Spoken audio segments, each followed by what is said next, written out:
দর্শক, ভয়াবহ বন্যায় ফেনীর যে বর্তমান চিত্র সেটা আপনাদেরকে একটু দেখানোর চেষ্টা করি।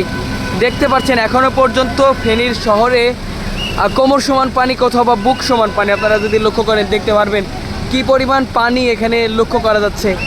চারিদিকে আসলে অথই পানি।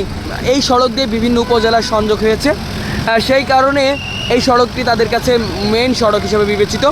আর সেই সড়কের উপরে মাছ ধরা হচ্ছে, তাহলে বুঝতে পারছেন কি অবস্থা। চারিদিকে বুক সমান পানি এবং অথই পানির মধ্যে এভাবেই জীবনযাপন করছে ফেনীবাসী। এবং ফেনীবাসীর চিত্র একেবারে ভয়াবহ। চারিদিকে অথই পানিতে তাদের জীবনযাপন খুব দুর্বিষহ পড়েছে। আপনারা লক্ষ্য করতে পারছেন যে পিক আপ ভ্যানগুলো আছে বা পিক আপ গাড়িগুলো আছে, কাভার ভ্যানগুলো, সেই কাভার ভ্যানের 3 ভাগের 2 ভাগই পানির নিচে। তাহলে বুঝতে আর বাকি থাকেন এখনও পর্যন্ত ফেনী শহরের কি ভয়াবহ পরিস্থিতি।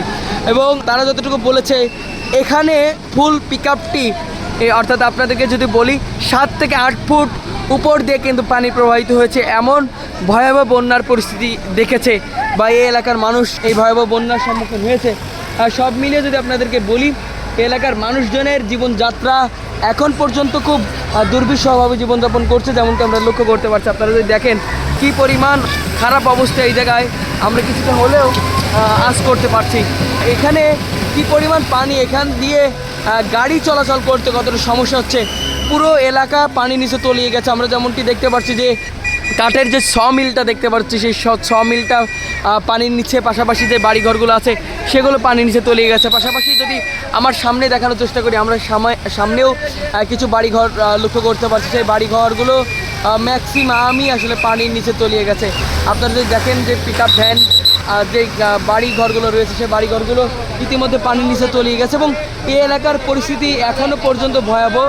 এখনও পর্যন্ত এলাকার মানুষ খুব কষ্টে জীবনযাপন করছে। আমরা যদি আপনাদেরকে একটু সামনে যদি যাই, সেক্ষেত্রে কিন্তু আপনারা বুঝতে পারবেন কি পরিস্থিতি। এই এলাকার মানুষ এখনও পর্যন্ত রান্না বান্না তো করতে পারছেই না, বরঞ্চ এলাকার মানুষ কোনোভাবেই বাড়িতে থাকতে পারছে না। অর্থাৎ তাদের যে বাসা বাড়িগুলো রয়েছে সেই বাসা বাড়িতে হাঁটু সমান পানি, কোমর সমান পানি, কোথাও বা ডোবা সমান পানি, এমনটাই কিন্তু আমরা লক্ষ্য করতে পারছি। আপনারা যদি দেখেন কারেন্টের যে খাম্বাটা দেখতে পাচ্ছি, খাম্বাতে পানির নিচে তলিয়ে গেছে।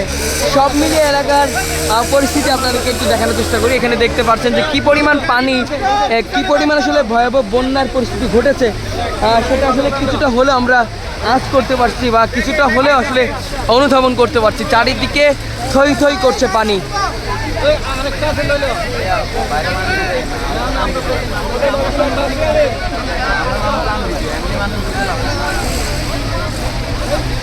দর্শক, এই মুহূর্তে আমি অবস্থান করছি ফেনী শহরে, যেখান থেকে আপনাদেরকে যুক্ত করছি। আপনারা দেখতে পাচ্ছেন কি পরিমাণ ভয়াবহ বন্যা এখানে ঘটেছে বা হয়েছে।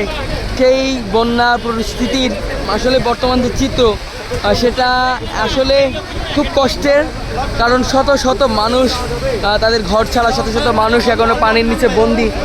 সেই মানুষগুলো কোনোভাবেই যে আসলে তারা জীবনযাপন করবে, তাদের উপজেলা বা তাদের যে গ্রামে থাকবে, সেটার কিন্তু কোনো সম্ভাবনা এখানে দেখছি না। কারণ ক্রমশই এই অঞ্চলগুলোতে পানি বাড়ছে।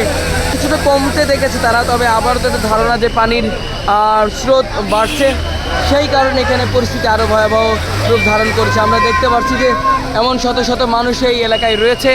এই এলাকা থেকে তারা বেরিয়ে পড়ছে যাতে একটু সুস্থভাবে বা একটু স্বাভাবিকভাবে জীবনযাপন করতে পারে।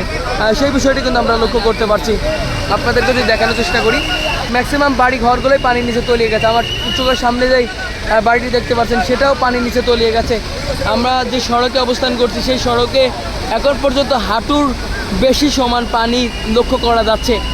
সেই কারণে সব মিলিয়ে বলতে হয় এই এলাকার পরিবেশ, এই এলাকার পরিস্থিতি খুবই ভয়াবহ। এখনও পর্যন্ত এই দুর্গম এলাকাগুলোতে ত্রাণ সামগ্রী যাচ্ছে না। অনেকের অভিযোগ কিন্তু এমনটাই বলেছে। আর সবাই ফেনী শহরে এসে ত্রাণ সামগ্রী দিয়ে যাচ্ছে, কোনোভাবেই তারা ভিতরে যাচ্ছে না। ভিতরে যে তাদেরকে যে ত্রাণ সহযোগিতা দিবে এমন কিন্তু আসলে সংবাদ আমরা শুনিনি বা পাইনি। সেই কারণে সবথেকে সমস্যার সৃষ্টি হচ্ছে। এখানে যেমনটি দেখতে পাচ্ছি কি পরিমাণ পানি জমাট বেঁধেছে, আপনারা একটু লক্ষ্য করলেই বুঝতে পারবেন। আমরা দর্শক ফেনীর বর্তমান বন্যার ভয়াবহ চিত্র আপনাদের কাছে তুলে ধরার চেষ্টা করেছি। আপনাদেরকে বিভিন্নভাবে দেখানোর চেষ্টা করব। সেই পর্যন্ত ভালো থাকবেন, সুস্থ থাকবেন। সবাইকে আল্লাহ হাফেজ, আসসালামু আলাইকুম।